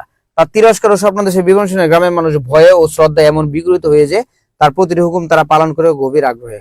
গ্রাম প্রান্তের বাঁশঝাড় সংলগ্ন কবরটি। তাহলে এই কবরটা কোথায় ছিল বলতো? বাঁশঝাড় সংলগ্ন। কবরটি কোথায় ছিল বলতো? বাঁশঝাড় সংলগ্ন। দ্রুত পরিচ্ছন্ন করা হয়, ঝাড়রওয়ালা লাল কাপড়ে ঢেকে দেওয়া হয় কবর। কিসের বলতো? কিসে ঢেকে দেওয়া হয় বলতো? ঝাড়রওয়ালা লাল কাপড়ে, ঠিক আছে? কিসে বলতো? ঝালরওয়ালা লাল কাপড়ে। ওকে, এই পর্যন্ত সবাই কি বুঝতে পেরেছি? এই পর্যন্ত সবাই বুঝতে পারছি? যদি বুঝতে পারি সবাই একটু ইয়েস লিখি, সবাই একটু ইয়েস লিখি।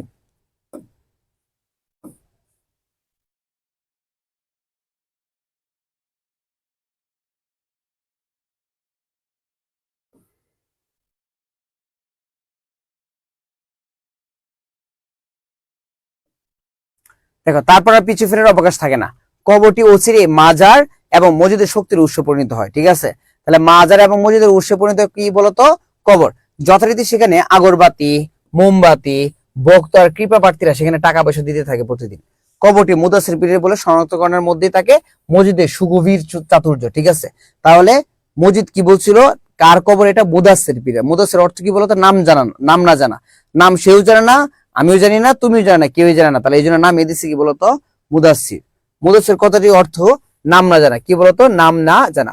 মসজিদের স্বগত সংলাপ থেকে জানা যায়, শস্যহীন নিজ অঞ্চল থেকে ভাগ্যান্বেষে বেরিয়ে পড়া মসজিদ নিজ অস্তিত্ব রক্ষার স্বার্থে এমন মিথ্যার আশ্রয় নিয়েছে। মসজিদ কেন মিথ্যার আশ্রয় নিয়েছে বলতো? যে ভাগ্যান্বেষণে বেরিয়ে পড়া যুবক, সে মানে খাদ্যের অভাবে, কিসের অভাবে বলতো? খাদ্যের অভাবে এই মিথ্যার আশ্রয় নিয়েছে।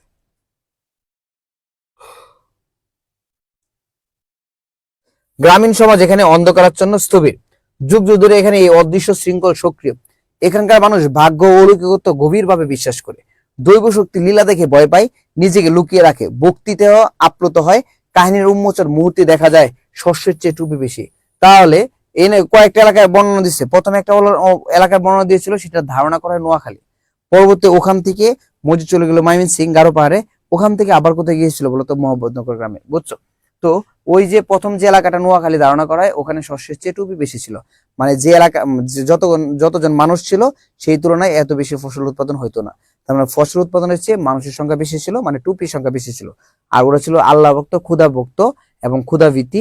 প্রচুর পরিমাণে কি করতো? আমসিপাড়া পড়তো, কোরআন পড়তো এবং সবকিছু এইগুলো নিয়েই থাকতো। যেখানে ন্যাংটা থাকতে বাচ্চাদের আমসি পড়া শেখানো হয়, ঠিক আছে? ন্যাংটা থাকতে কি শেখানো হয় বলতো? আমসি পড়া। শস্য যা হয় তা প্রয়োজনের তুলনায় সামান্য। শস্য যা হয় তা প্রয়োজনের তুলনায় কি বলতো? সামান্য। সুতরাং ওই গ্রাম থেকে বেরিয়ে ভাগ্যের সন্ধানে উপন্যাসের কেন্দ্রচিত্ত মসজিদ মিথ্যা আশ্রয় নিয়ে যে গ্রামে গিয়ে বসতি স্থাপন করতে চায়, সেই গ্রামে একইভাবে কুসংস্কার ও অন্ধবিশ্বাসের জয় জয়কার। ওখানে প্রচুর পরিমাণে কুসংস্কার এবং অন্ধবিশ্বাস, মানুষ কি কুসংস্কারকে বিশ্বাস করে আর কি। এই এমনই এক সমাজ যা রন্ধ্রে রন্ধ্রে কেবলই শোষণ আর শোষণ, কখনো ধর্মীয়, কখনো অর্থনৈতিক। প্রতারণা, সততা। এই সততা বুঝো? সততা যে ছলনা। ছলনা কারা বেশি করে বলতো? ছেলেরা না মেয়েরা? এই দেখি, এই আনসারটা আমি নিচ্ছি, কমেন্টে নিচ্ছি, দেখি তো কে কি পারো। সততা কারা বেশি করে, ছেলেরা নাকি মেয়েরা? ছলনা কারা বেশি করে?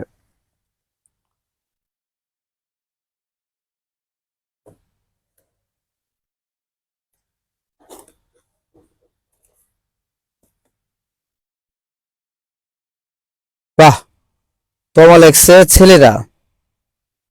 মেয়েরা? দেখি দেখি, এগুলো আবার কেউ সিরিয়াস নিস না, মজা নিতেছি। মিজান ভাই করে, মারবি না, একদম নাক ফাটাই দিব তোর। মেয়ে যাবেন মনে, ছেলেরা। সুমাস, সুমালিয়া কি তুমি সুমা, তারপর লিয়া না, সুমালিয়া হয়ে গেছে। মেয়েরা না? জানি না ভাইয়া। টুপা। মেয়েরা আবার ছেলেরা। ও তামিম, মারিয়া, ফারিয়া, মিজান ভাই। জীবনে না, আমি কোনোদিন ছলনা করি না, ঠিক আছে? আমি হচ্ছে অনেক ভালো মানুষ, বুঝছো? মেয়েরা আমাকে অনেক বেশি ট্রাস্ট করে। শুধু মেয়েরা ট্রাস্ট করে না, মানে স্টুডেন্টদের গার্ডিয়ান আমার আরো বেশি ট্রাস্ট করে, বুঝছো? আব্বু আম্মু মানে আঙ্কেল আন্টি, বুঝছো? ঢাকা শহরে তোমার কোচিং চালাচ্ছে প্রায় আমরা 5 বছর ধরে, বুঝছো? আমি, তোমার ম্যাগনেট ভাই, তোমার বাকি ভাই একসাথে আমরা কি রেডিয়াস ছিল একটা, বুঝছো? তো ওখানে গার্ডেন এসে ভর্তি করে তো স্টুডেন্ট, কারণ 7,000 টাকাতে ভর্তি, এবং প্রত্যেক মাসে 5,000 টাকা আমরা নিই একদম এভরি মান্থ, এখনো আছে অফলাইন আমাদের এখানে। তো গার্ডেনরা সবার আগে আমার সাথে কথা বলবে, আর আমি যদি একটু কথা বলি, গার্ডেনটা কি যে আশ্বস্ত বিশ্বস্ত হয়, যে মিজানের মতো ছেলে হয় না, ওনার কাছে মেয়ে দেয়া যায়, ঠিক আছে? দ্যাট মিনস সেফ, বুঝছো? এবং আমরা আজ পর্যন্ত চালাচ্ছি কত 5-6 বছর, কোনো ধরনের অকারেন্স হয় নাই আমাদের কোচিং এ। কোনো ছেলে কোনো মেয়ের দিকে তাকাতে পারে না, বুঝছো? কোনো মেয়ে কোনো ছেলে দিকে তাকাতে পারে না, কোনো মেয়ে টিচার দিকে তাকাতে পারে না, কোনো টিচার কোনো মেয়ের দিকে তাকাতে পারে না, বুঝছো? এই এই পর্যায়ে আমরা আছি, বুঝছো? আর একজন গার্ডিয়ানের সাথে যদি আমি 5 মিনিট কথা বলি, সে যেভাবে হোক আমার কোচিং এ ওনার মানে মেয়েকে অথবা ছেলেকে ভর্তি করাবে, বুঝতে পারছো? একদম টোটালি কনভিন্স হয়ে যায়, টোটালি কনভিন্স হয়ে যায়। 2 বছর আগে একজন স্টুডেন্ট ভর্তি করেছিলাম, এখনো আঙ্কেল আন্টি খবর নেই মিজান কেমন আছে, মিজান কেমন আছে, বুঝো তোমরা?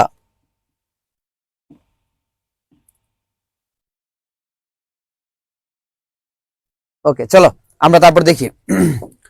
ছলনা, হ্যাঁ, ছলনা যে কারে করে কারা করে এটা আমি আসলে এত কিছু জানি না, বুঝছো? আমি তো অবুঝ ছেলে, কম বুঝি এইগুলো, এই যে প্রেম টেম, ছলনা মলনা, প্রতারণা, সততা খুবই কম বুঝি। তোমাদের কাছ থেকে একটু একটু অভিজ্ঞতা আমি নিই আর কি, বুঝছো? এই জন্য একটু দেখলাম যে আসলে কারা। দেখছি বেশিরভাগ আনসার মেয়েরা, আমি না জানি না এতটুকু, বুঝছো? চলো আমরা পড়ি।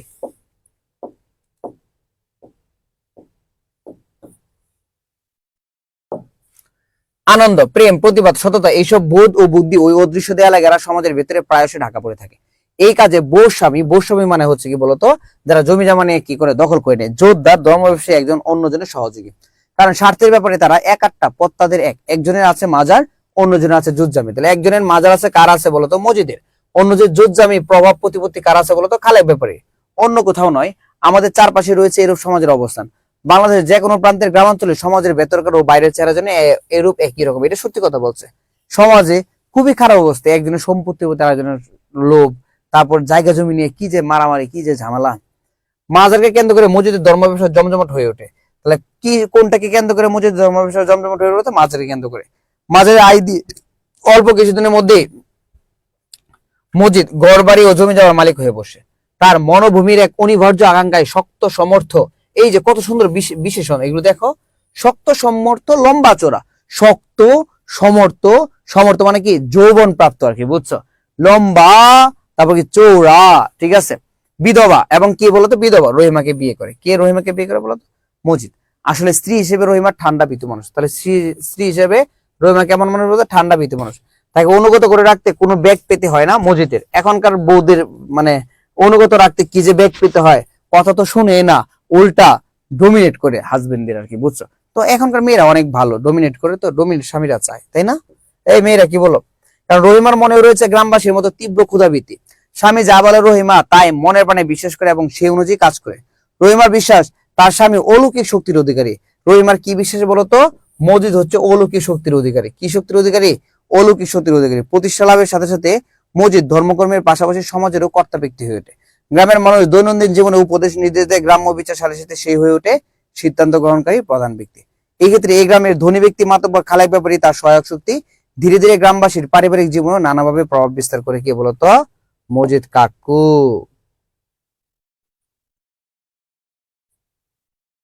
ও মা গো মা, ওরে আল্লাহ, কষ্ট লেগে গেছে রে।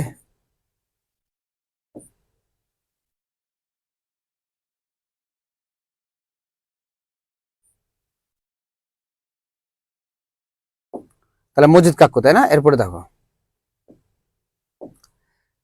তাহেরের বাপ মায়ের মধ্যকার একান্ত পারিবারিক বিভক্ত কেন্দ্র করে তাহেরের বাবার কর্তৃত্ব নিয়েও সে প্রশ্ন তোলে। তাহলে কার কার বাপ মায়ের মধ্যে ঝগড়া করে দেয় বলতো? তাহের আর কার বলতো? ওই তাহের কাদেরের যে বাপ মা ছিল, এই বাপ মার মধ্যে দুজনের মধ্যে ঝগড়া লাগাই দেয়। কি বলতো? মজিদ। ঝগড়া লাগাই দেয় না, মানে সম্পর্ক বিচ্ছেদ করে দেয় আর কি, বুঝছো? নিজের মেয়েকে পেটানোর অপরাধে হুকুম করে মেয়ের কাছে মাফ চায় এবং সেই সঙ্গে মাজারে 5 পয়সা সিন্নি। তাহলে মাজারে কয় পয়সা সিন্নি বলতো? 5 পয়সা সিন্নি। মজার ব্যাপার হচ্ছে এই মাজারে 5 পয়সা সিন্নি দেওয়ার কথা বলছে এবং মেয়ের কাছে মাফ চাইতে বলছে। কেন? মেয়ে জাস্ট মজিদকে বিচার দিয়েছিল, মজিদ এই বিচার করতে চাইছিল, বুঝছো? এখন ব্যাপারটা হচ্ছে মজিদ কেন হাসুনির মা বাপকে মানে এত বড় অপমান করছে? কারণ হাসুনিকে মজিদ পছন্দ করত, আর পছন্দ মানুষের কাছে জীবনে যা কিছু করো কোনো কিছুই না, বুঝছো?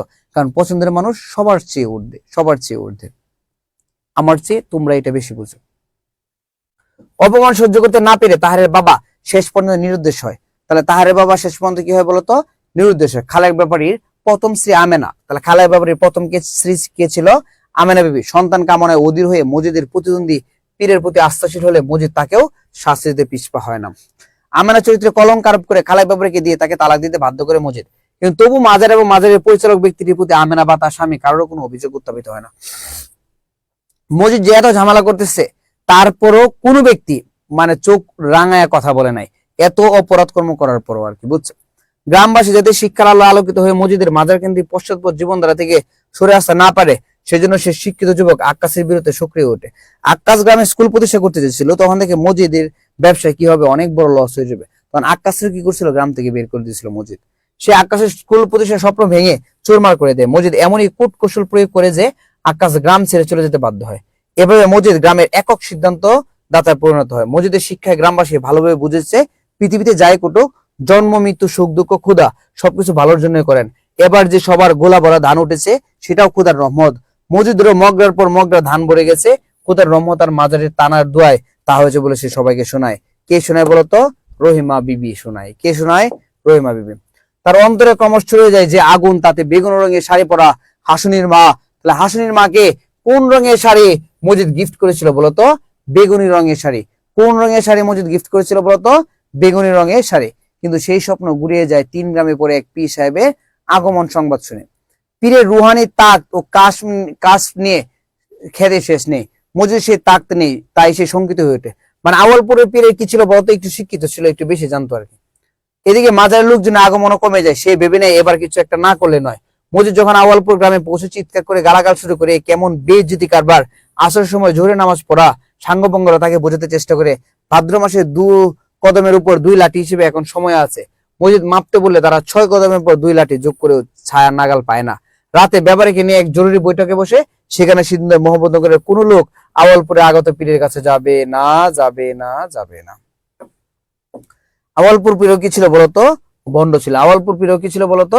বন্ড ছিল। মিথ্যা কথা বলে প্রতারণা চিকিৎসা নামে অদ্ভুত শাস্তি বিধান ফতোয়া জারি করে নানা রকম কূটকৌশলে মজিদ যে আধিপত্য বিস্তার করেছিল তা তার বাইরের পরিচয়। ভিতরে সে ভীরু এবং নিঃসঙ্গ। কিছু মানুষ আছে চাপা দেয় অনেক বেশি, কিন্তু আসলে সে কিন্তু মানে ভীরু, ঠিক আছে, একদম ভীতু। নিজের পাপের কথা ভেবে সে বিচলিত। তাই একদিন হঠাৎ করে বিস্ময়কর ভাবে কালের মতো আদি অন্তই নিঃসঙ্গতা বোধ করে দীর্ঘশ্বাস ফেলে রহিমাকে বলে, বিবি আমাকে যদি পোলাপাইন থাকতো। মজিদ আবেগ শূন্য বিবেক বর্জিত নয়, তবু সে চায় না তার আবেগ এবং সত্য প্রকাশের মধ্যে তিল তিল করে গরুটা তার মিথ্যার সাম্রাজ্য ধ্বংস হয়ে যাক। এই ধ্বংস মজিদ শেষ পর্যন্ত ঠেকাতে পারে না। প্রচন্ড জ্বর এসে তার সবকিছু তছনছ করে দেয়। তার দুর্বল ও নিঃসঙ্গ অবস্থার উপর থেকে আবরণ সরে যায়। মজিদের এই বিষয়টি ধরা পড়ে রহিমার কাছে। জ্বরের রাতে জমিলাকে শাসনে ব্যর্থ হয়ে মজিদ বিভ্রান্ত হয়ে পড়ে। জমিলারা কি করে? মাজারের এক পাশে খুঁটির মধ্যে দড়ি দিয়ে বাইদা রাখে। কেন বাইদা রাখে? কারণ সে হচ্ছে মজিদের মুখে থুতু মারছিল এবং মজিদ ভাবছে তাকে জিনে ধরছে।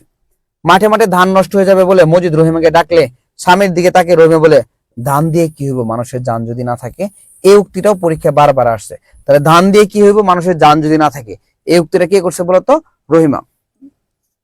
আপনি ওরে নিয়ে আসেন ভেতরে। মজিদ মাজারে যাই, পাজা কোলা করে নিয়ে আসে জমিলাকে। রহিমা প্রবল আবেগে তার দেহে হাত বোলাতে থাকে। মজিদ বেরিয়ে মাঠের দিকে হাঁটতে শুরু করে। মসজিদ দিকে সবাই হাহাকার করে ওঠে। সবাই সে যখন তাদের কঠিন ভাবে বলে, নাফরমানি করিও না, খুদার উপর তোয়াক্কাল রাখো।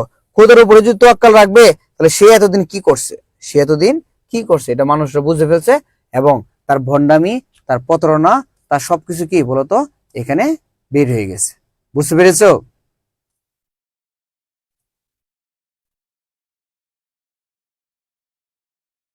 এই অর্থগুলো ইম্পর্টেন্ট, অর্থগুলো একবার দেখো। তাহলে আমরা যে এতক্ষণ পাঠ বিশ্লেষণ করলাম সবাইকে আমরা বুঝতে পেরেছি? এই পাঠ বিশ্লেষণ করলাম সবাই কি বুঝতে পেরেছি? যদি বুঝতে পারি সবাই একটু ডান লিখি। যদি বুঝতে পারি সবাই একটু ডান লিখি।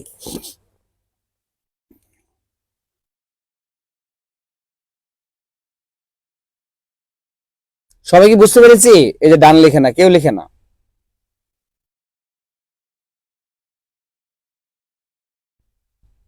কিরে? জি ভাই বুঝেছি, ডান আলহামদুলিল্লাহ। এমডি রিয়াম ডান। আফিয়া হোমের অর্পণা ডান। বাহ, ভেরি গুড, ভেরি গুড। আরেকবার পড়তে হবে। জি ভাইয়া ক্লিয়ার। আলহামদুলিল্লাহ আলহামদুলিল্লাহ আলহামদুলিল্লাহ। এইগুলো তো তোমরা পড়বা, এগুলো তোমাদেরকে শীট দিয়ে দিলাম না, এগুলো তো পড়বা, বাট আমি জাস্ট একটু বুঝিয়ে দিচ্ছি। এবং আমি হচ্ছে তোমাদেরকে ওই যে মানচিত্র আগায়, চিত্র আগায় তোমাদেরকে মানে নেক্সট ক্লাসে বুঝিয়ে দিব আর কি। আনপাড়া শব্দের অর্থ কি? আনপাড়া শব্দের অর্থ যাদের কোনো পড়াশোনা নাই। কি নাই? পড়াশোনা নাই। এটা পরীক্ষা আসে বারবার। বেওয়া শব্দের অর্থ কি? সন্তানহীনা বা বিধবা। বেওয়া অর্থ কি? সন্তানহীনা বা বিধবা। হাসুন্য অর্থ কি বলতো? অভাবগ্রস্ত। হাসুন্য অর্থ কি বলতো? অভাবগ্রস্ত।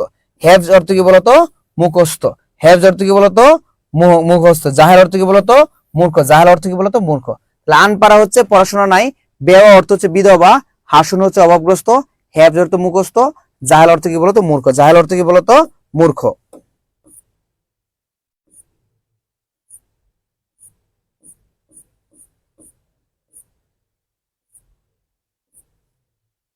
দেখো এগুলো অনেক ইম্পর্টেন্ট। কি লিখছে?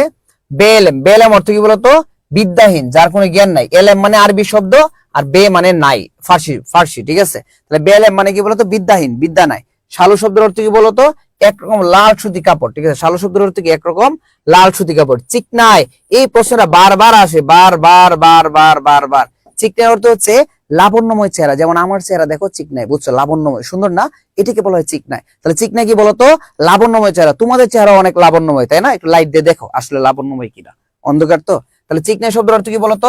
লাবণ্যময় চেহারা, লাবণ্যময়। হুরকা শব্দের অর্থ কি বলতো? খিল। হুরকা শব্দের অর্থ খিল। বাহেমূলক শব্দের অর্থ কি বলতো? উত্তরবঙ্গ এলাকা। উত্তরবঙ্গ এলাকাকে কি বলা হয়? বাহেমূলক। এই প্রশ্নটা বারবার আসছিল। তাহলে বাহেমূলক শব্দের অর্থ কি বলতো? উত্তরবঙ্গ। আবার বলো, বাহেমূলক শব্দের অর্থ কি বলতো? উত্তরবঙ্গ। লাস্ট বার বলো, বাহেমূলক অর্থ কি? উত্তরবঙ্গ। এই পর্যন্ত আমরা ক্লিয়ার? অর্থগুলো ক্লিয়ার? এই বাচ্চারা সবাই বুঝতে পেরেছো?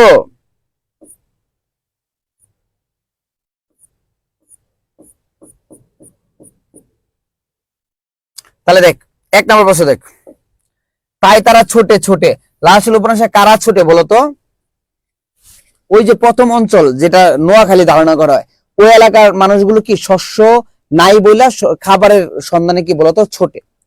ট্রেনের ইঞ্জিনটা কিসের মতো পানি খায়? ট্রেনের ইঞ্জিনটা ঠিক মানুষের মতো পানি খায়। কিসের মতো পানি খায়? ঠিক মানুষের মতো।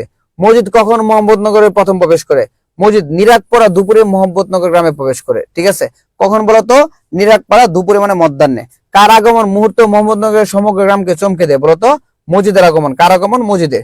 মসজিদ কাদের জাহেল বেলে মানপা বলেছেন? গ্রামবাসীকে, ঠিক আছে? কাদেরকে বলতো? মোহাম্মদনগর গ্রামবাসীদেরকে। এটা তো তোমরা বুঝছোই।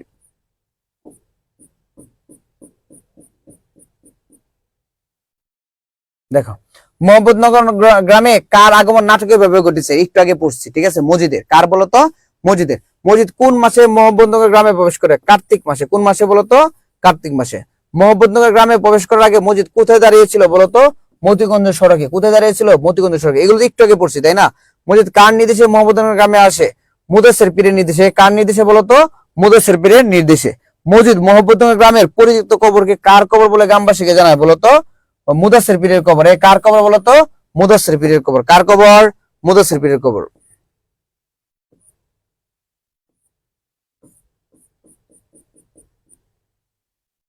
দেখো, মসজিদ নিজেকে কল্পিত মাজারে কি বলে পরিচয় দেয়? খাদেম। কি বলতো? খাদেম বলে পরিচয় দেয়। কল্পিত মুদাসসির পীরের কবরটি ভেতরটা দেখতে কিসের মতো বলতো? সুরঙ্গের মতো। কিসের মতো? সুরঙ্গ। কারণ উপরে যে কবরের মাটি ছিল একদম পানি টানিতে শেষ হয়ে গেছে, সোজা হয়ে গেছে। কল্পিত মুদাসসির পীরের মাজারটি মসজিদ কোন প্রকার কাপড় দিয়ে ঢেকে দেয় বলতো? লাল সালু কাপড় দিয়ে। এই কোন কাপড় দিয়ে বলতো? জালালওয়ালা লাল সালু। মসজিদ মোহাম্মদনগরে এসে কিসের ব্যবসা শুরু করে বলতো? মাজার ব্যবসা। কিসের ব্যবসা? মাজার। তাহের কাদের মাছ ধরার সময় মতিগঞ্জ সড়কে মোনাজাতে ভঙ্গিতে দাঁড়ানো কাকে দেখে বলতো? মসজিদকে দেখে। কাকে দেখে বলতো? মসজিদকে। একটু আগে পড়াইছি, তাই না? এগুলো তোমরা পারবাই, তোমরা বস হয়ে যাবে ইনশাল্লাহ। তাহের কাদের দুই ভাই মাছ নিয়ে বাড়ি ফিরে কখন বলতো? অপরাহ্নে। অপরাহ্ন মানে কি বলতো? ওই যে বিকেলের পরে, সন্ধ্যার আগে। মোহাম্মদনগর গ্রামের লোকেরা ধান খেতে কি নিয়ে বেড়ায় বলতো? নৌকা নিয়ে বেড়ায়। নৌকা দিয়ে মাছ ধরে। কি ধরে? মাছ ধরে। মোহাম্মদনগরের লোকজন কখন মাছ ধরতে বের হয়? নিরাগপাড়া দুপুর বেলা, একদম মধ্য দুপুরে। মোহাম্মদনগর গ্রামে মসজিদ প্রথমে কার বাড়িতে আশ্রয় নেয় বলতো? প্রথম খালেক ব্যাপারী বাড়িতে। কার বাড়িতে? খালেক ব্যাপারী। মোহাম্মদনগরের বৃদ্ধ সুলেমানের বাপ কিসের রোগী বলতো? হাঁপানি রোগী। কিসের রোগী? হাঁপানি রোগী। এটা বারবার পরীক্ষা আসে, ঠিক আছে? সোলাইমানের বাপ কিসের মানে রোগী বলতো? হাঁপানি রোগী। কিসের রোগী? হাঁপানি রোগী, বুঝছো? অনুধাবন কোশ্চেন গুলো দেখো। এদেশে ধর্মের আগাছা বেশি। কিসের আগাছা বেশি বলতো? ধর্মের আগাছা বেশি বলা হয়েছে কেন? মানে ধর্মের আগাছা বলা হচ্ছে ধর্মকে ওরা যেভাবে লালন পালন করে, কোরআন হেফজ করে, বাট সেটাকে তারা কি করে না, ওরকম ভাবে মানে না, বুঝছো? ধর্ম তারা পড়ে জানে, কিন্তু তারা কি করে না বলতো, মানে না। এটাই বুঝাইছে যে ধর্মের আগাছা বিষয়, যতটুকু তারা জানে পড়ছে ততটুকু তারা কি মানে না। এদেশে মানুষ ধর্মীয় কুসংস্কার অজ্ঞতার অন্ধকারে নিমজ্জিত থাকে, আগাছা বেশি বলা হয়েছে। এটা বলতে ওই যে প্রথম এলাকাটা কোথায় বলতো, ধারণা করা হয় নোয়াখালী। কি ধারণা করা হয় বলতো, নোয়াখালী। এদেশে কর্মহীন মানুষের সংখ্যা অধিক। এই কোন সংখ্যা অধিক বলতো, কর্মহীন, মানে কর্ম তো নাই, কাজ করবে কই। বিদ্যা শিক্ষা স্পর্শ না পেলেও সকলের মাথায় ধর্মীয় নিদর্শন হিসেবে টুপি শোভা পাচ্ছে। মানে শস্যের চেয়ে কি বেশি, টুপি বেশি, আর ধর্মের আগাছা বেশি। ধর্মীয় বিধান পালনের চেয়ে পীরের বানানোর নিয়মে প্রতিদিন তাদের মনোযোগ বেশি। প্রকৃত তারা জীবনের অমিত সম্ভাবনাকে খুঁজে পায় না, অর্থাৎ পরকালের চিন্তা তাদের এমন ভাবে গ্রাস করেছে যে কুসংস্কারের সাগরে নিমজ্জিত হয়ে হাবুডুবু খাচ্ছে। তাই প্রশ্নটার কথাই বলা হয়েছে। ক্লিয়ার? এই তোমরা কি সবাই বুঝতে পেরেছো এটা? সবাই একটু ইয়েস লিখো যদি বুঝতে পারো।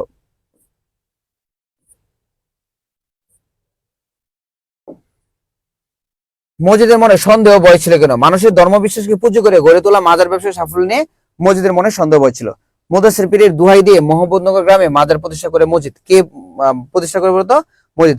অর্থনৈতিক সচ্ছলতার জন্য মসজিদ ধর্মকে কেন্দ্র করে এই মাজার ব্যবসা শুরু করে। মানুষের ধর্মবিশ্বাসকে অবলম্বন করে সে যে সাংঘাতিক মাজার ব্যবসায় লিপ্ত হয় তা নিয়ে সে নিজে সংশয়গ্রস্ত ছিল। আদৌ সে এই খেলায় জয়ী হতে পারবে কিনা এই নিয়ে তার মনে কি ছিল, সন্দেহ আর ভয় ছিল। কি ছিল? সন্দেহ আর ভয় ছিল।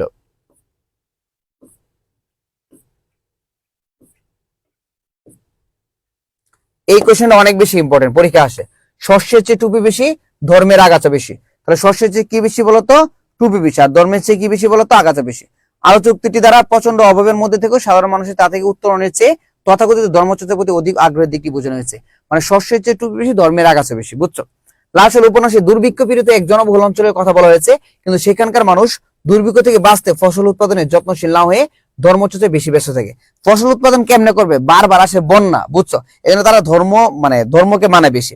অর্থাৎ ফসল উৎপাদন করে অভাব দূর করার জন্য যতটুকু যত্নশীল হওয়া প্রয়োজন তা তারা করে না। কেমনে করবে, বন্যার পানি থাকে অলওয়েজ, তারপরেও তারা ফসলের চেয়ে বেশি কি কোরআনকে গুরুত্ব দেয়, আমসি পড়াকে গুরুত্ব দেয় পড়া। পক্ষান্তরে তারা যে অর্থাৎ ফসল উৎপাদন করে অভাব দূর করার জন্য যতটুকু যত্নশীল হওয়া প্রয়োজন তা তারা করে না। পক্ষান্তরে তারা যে ধর্ম নিয়ে বাড়াবাড়ি করে সেটাও বাহ্যিক, এটা তাদের অন্তরের বিষয় হয়ে উঠতে পারেনি। আর এই কারণে তাদের মন ধর্মীয় নানা কুসংস্কার আচ্ছন্ন, এমনকি কেউ কেউ ধর্মকে ব্যক্তির সাথে ব্যবহার করতে পিছপা হয় না। আর তাই লেখক আলোচ্য উক্তিটি করেছেন, শস্যের চেয়ে কি বেশি, টুপি বেশি, ধর্মের কি বেশি বলতো, আগাছা বেশি। ধর্মের কি বেশি বলতো, আগাছা বেশি। এই কোশ্চেনটা তোমরা সামনে পরীক্ষা অনুধাবনে পাবা। এই কোশ্চেনটা বুঝছো, অনেক ইম্পর্টেন্ট। বিশ্বাসের পাত্র যেন ক্ষুধায় সেচুক, ব্যাখ্যা করো। শিলাবৃষ্টির পর মদির সহ মোহাম্মদনগর গ্রামবাসী সম্পর্কে বলা হয়েছে বিশ্বাসের পাত্র যেন ক্ষুধায় সেচুক। তাহলে কাদের সম্পর্কে বলা হয়েছে? মোহাম্মদনগর বাসীর সম্পর্কে। মোহাম্মদনগরের শিলাবৃষ্টিতে ধানক্ষেত ধ্বংসস্তূপে পরিণত হয়েছিল। সেই ধানক্ষেত দেখে সবাই স্তব্ধ হয়ে দাঁড়িয়েছিল, তাদের দৃষ্টিতে কোনো ভাব বা উদ্দেশ্য ছিল না। মসজিদ এই অবস্থা থেকে সকলকে ক্ষুধার উপর বিশ্বাস রাখতে বলে। সকলের দৃষ্টি থেকে মনে হয় তাদের চোখের মধ্যে আস্থা ও বিশ্বের দৃঢ়তা প্রতিষ্ঠিত হয়ে আছে। ঠিক আছে, তার মানে মসজিদ তারা বিশ্বাস করতে, কিন্তু বিশ্বাসটা কি করছে বলতো, মসজিদ ভেঙে দিছে। মসজিদ কি করছে বলতো, ভেঙে দিছে। রহিমা যেমন বলছিল দান দিয়ে কি হবে, মানুষের জান যদি না থাকে, উক্তিটা কি করছিল রহিমা। প্রস্তুত উক্তিটিতে লাল সাল উপন্যাসে রহিমার মাতৃ হৃদয় বিচলিত হয়ে ওটা দিকটি প্রতিফলিত হচ্ছে। যদিও সতীন, কিন্তু কি ছিল, রহিমা বয়স অনেক সিনিয়র ছিল, তার খুব মায়া লাগছে জিনিসটা। মসজিদের প্রথম শ্রী রহিমা তাকে ভক্তি ও শ্রদ্ধা করে, কিন্তু মসজিদ তার অল্প বয়সে দ্বিতীয় শ্রী জমিলার উপর নিজের প্রভাব বিস্তারের জন্য নানা কৌশল অবলম্বন করে। এই জন্য সে দুর্যোগপূর্ণ অন্ধকার রাতে জমিলাকে মাজারে বেঁধে রেখে আসে। মসজিদ যখন জমিলাকে ঝড় বৃষ্টির রাতে একা মাজারে বেঁধে রেখে আসে, তখন রহিমা জমিলার কথা ভেবে বিচলিত হয়ে ওঠে। জমিলার জন্য রহিমার মানসিক পরিবর্তন লক্ষ্য করে মসজিদ তার মনোযোগ অন্যদিকে সরাতে চায়। তাই সে শিলাবৃষ্টির প্রসঙ্গ তুলে ধানের ক্ষেত ক্ষতি হওয়ার কথা বলে। কিন্তু এই পরিস্থিতিতে স্বামী ভক্ত রহিমা প্রতিবাদী ভাষায় মসজিদকে প্রশ্ন উত্তর করে। রহিমার এই উক্তি দ্বারা তার মাতৃ হৃদয়ে সন্তানের যেন শঙ্কা প্রকাশ পেয়েছে। বুঝতে পেরেছো? বাহ, কত সুন্দর, ধন্যবাদ, খুব ভালো লাগছে। আবার যাই, হ্যাঁ আবার দিই। ও জোস, ওফ, লাস্ট বার দি, ও মাই গড, সেরা, ওফ, ভালো লাগছে। যাই হোক, এই ছিল আমাদের আজকের ক্লাস। তোমাদেরকে নেক্সট ক্লাসে চিত্র আকারে এত সুন্দর করে বুঝিয়ে দেবো, কখনোই বলতে পারবো না। আজকে যতটুকু পড়িয়েছি বাসায় অনেক বেশি প্র্যাকটিস করো, অনেক বেশি পড়বা, দুমায়া পড়বা, ফাটায় পড়বা, এবং যতটুকু পড়াইছি সবাই সুন্দর করে অ্যাসাইনমেন্ট করে, কাহিনী সংক্ষেপটা যদি না পারো লেখো না, আর যদি পারো লিখে নিও। সবাই অ্যাসাইনমেন্ট করে পেজ দিয়ে দিবা, ঠিক আছে? আমি সবার পেজ দেখবো, অ্যাসাইনমেন্ট দেখবো, এবং তোমার এটা পারতেই হবে, ঠিক আছে? কারণ লাস্ট উপন্যাস থেকে একটা সৃজনশীল আসে। 3টা থেকে 4টা এমসিকিউ আসে, ঢাকা ভার্সিটি 2টা প্রশ্ন আসে, তোমরা লাস্ট হলো উপন্যাসে একদম সেই লেভেলে পারতো। তো যতটুকু পড়েছি মানে আমার মনে হচ্ছে তোমরা সবাই বুঝতে পেরেছো। আজকে ক্লাস কেমন লাগছে তোমাদের কাছে বলো তো দেখি, আজকে যে ওভারঅল যতটুকু পড়েছি তোমাদের কাছে কেমন লাগছে বলো।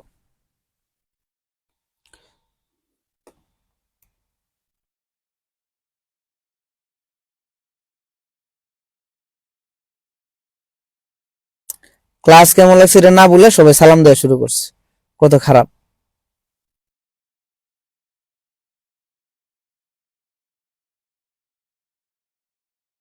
তোমরা তো এইভাবে কোথাও মানে সাজানো সাজানো পাবা না, তোমরা যে কোনো গাইড বই পড়ো যেটাই পড়ো এইভাবে সাজানো পাবা না, এই জন্য আমি সুন্দর করে তোমাদেরকে সাজিয়ে দিয়েছি। হ্যাঁ, তো সবারই ভালো লাগছে আশা করি।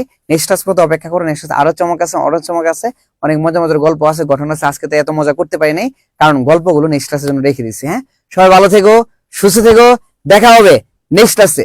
আর আমাদের নতুন ব্যাচে ভর্তি চলছে, তোমরা তোমাদের বন্ধু বান্ধব যারা আছে 24 ব্যাচের 25 ব্যাচের, তোমরা এই ব্যাচে চাপনাই কোর্সে তোমরা ভর্তি করাই দিবা। ওকে, চাপনাই যে ব্যাচ আছে ওইটাতে, তোমরা তো হট কোর্স। ওকে, সো সবাই একটু সহযোগিতা করো আমাদের, তোমরা যারা ভর্তি করবে আমাকে নক দিও। হ্যাঁ, সবাই ভালো থেকে সুস্থ থেকে, আল্লাহ হাফেজ, আসসালামু আলাইকুম।